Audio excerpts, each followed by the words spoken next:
The mental phase of personal magnetism depends upon two coordinated manifestations of mental power, as follows. The holding of certain mental states until the mental atmosphere becomes charged with the vibrations of the particular mental states, and the conscious projection of the mental current from the brain centers, by the action of the will of the individual. I shall now proceed to describe these two mental phases of manifestation in detail. It is a fact known to all students of the subject that the character of the mental atmosphere of any individual depends entirely upon the character of the mental states held by him. The mental atmosphere of the hopeful, expectant individual is composed of vibrations of a hopeful, cheerful character, which tend to impress and affect other persons coming within the field of activity of his personal atmosphere.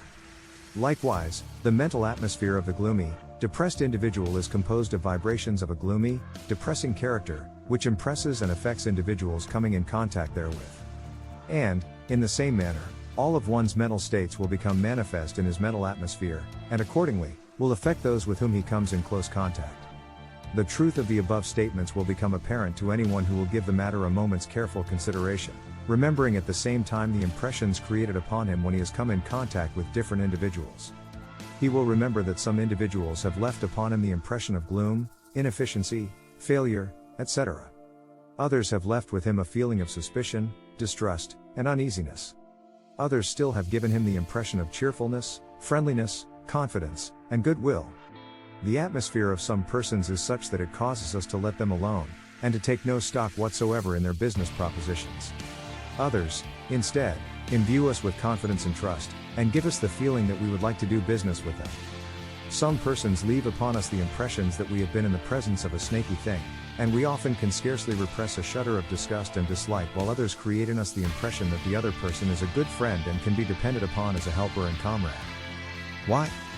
It is not from anything these persons have said, for, as we all know, some of the slipperiest persons are often the best and smoothest talkers, and some of the best and most dependable persons are often very reticent, and even short in speech. The reason lies deeper than words. It is the feeling that we experience when we come in contact with persons, rather than any report of the reason regarding them. And this feeling is caused by the registry upon our sensitive brain organism of the thought vibrations of the other person's personal atmosphere.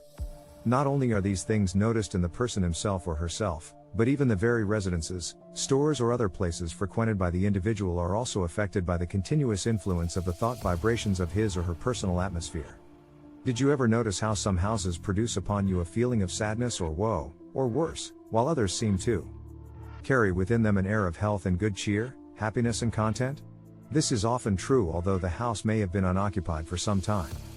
So strong do the mental vibrations of the atmosphere of the person or persons formerly inhabiting them. In the same way, some offices and places of business are so saturated with the vibrations of the personal atmospheres of their occupants, that one is forcibly impressed by the same upon entering the door. A man may disguise his thoughts by his words or his facial expression, but the mental vibrations of his personal atmosphere will frequently give him away. These are facts, which should require no further proof. Your own experience should be proof enough to satisfy you, but you should make mental note of this fact, and carry it in mind as we proceed. Many persons leave but little impression upon us, for the reasons that their mental states are so varied, inconstant and fleeting that they neutralize each other, and fail to impart a definite shade of thought color to the personal atmosphere. The strongest personal atmospheres are those of persons of strong feelings, desires and emotions, good or bad, for such have strong and constant mental states which impress themselves forcibly upon their personal atmosphere, so strongly, in fact, that one who notices these things cannot fail to perceive them. A moment's thought will inform you that if these things be true, and true you will realize they must be when you give the matter a moment's careful thought, then one should be very careful to avoid harboring mental states of a character likely to inspire undesirable feelings in other persons. And, at the same time, one should endeavor to cultivate mental states of a character likely to awaken feelings of a desirable character in those with whom we come in contact.